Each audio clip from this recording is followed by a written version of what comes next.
This recording? This thing on? Okay, good.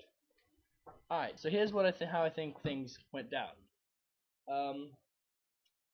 First of all, I've missed 2 bloggings so far, so I'm making up for those in this blog right now. The first one I missed took place a couple of weeks back, and during that we started working for the first time with our text, and I have the text somewhere. It is here, I know it is. In fact, is that it? No, that is a receipt. I should have prepared beforehand. I should have grabbed the text, but that's the strip sweetheart. Either way, I have the text, and I saw it here a little while ago. So I have that. Oh, there it is. I had it right next to my chair, being a good boy and keeping it safe. So there's the text. We started working with that.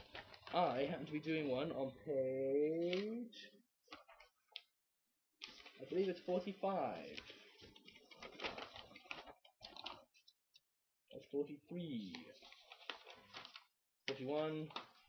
I'm just double checking this right now to make sure. 45. No, I didn't. No, I don't. Where the fuck is... Either way, I will find that soon.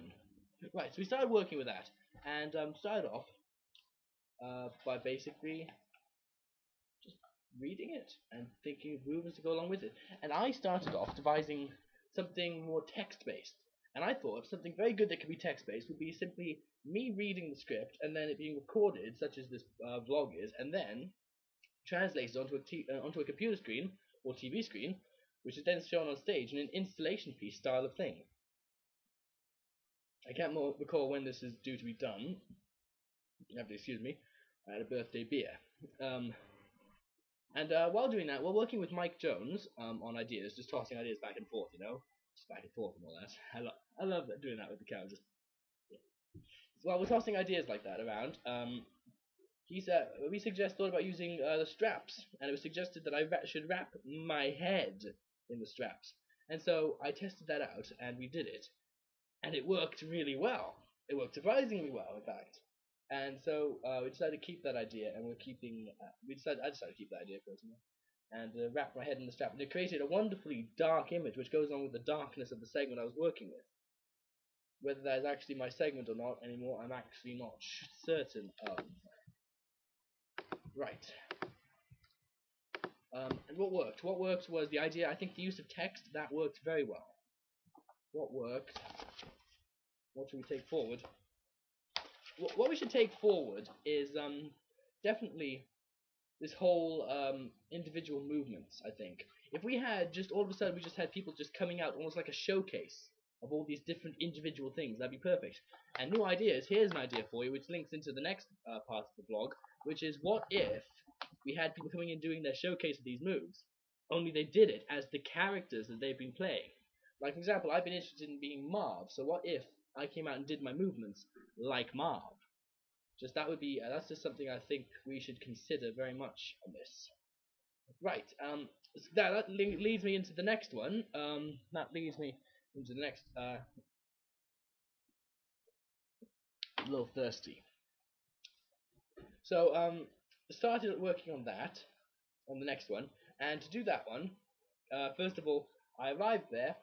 I must say that day I was really not in the right frame of mind to work. I was lethargic, unenergetic. It had been a bad day for me altogether, and I was just feeling meh. You know when you feel meh, you just walk in, you kind of go meh to everything. That's how I felt. So I was feeling meh, and we started working on this. So I had to go to, and I forgot to bring my script with me, so it was bad. I did memorize a little bit of it, but that wasn't enough. So I decided, with under Ash's orders, I went to the learning center and printed off a whole new script to use. In fact, and that was done a bit difficultly because I had to copy and paste different segments from Marv's various lines in Sin City and then paste them together into something that resembles a monologue. It worked. It did work. It did work fairly well. Let me straighten out my waistcoat there. Yes, and then started working on that basically. More or less, reading it in different ways and different ideas. I wasn't really in the right frame of mind, so I can't really give any positive feedback for that one. I was trying hard to get through it the best I could, because I know it's better to be there, than just storm off, like, because I was having a bad day. Boo freaking who. There's work to be done, and if someone else is in a bad mood, and the only thing I'd say is just do the work, and so I can't really say much myself, can I? But all the same, I couldn't really think of anything new to add into it. I did like working with text. I like it a lot more than physical based stuff. So that's basically all there is to say about that. This is Dante signing off.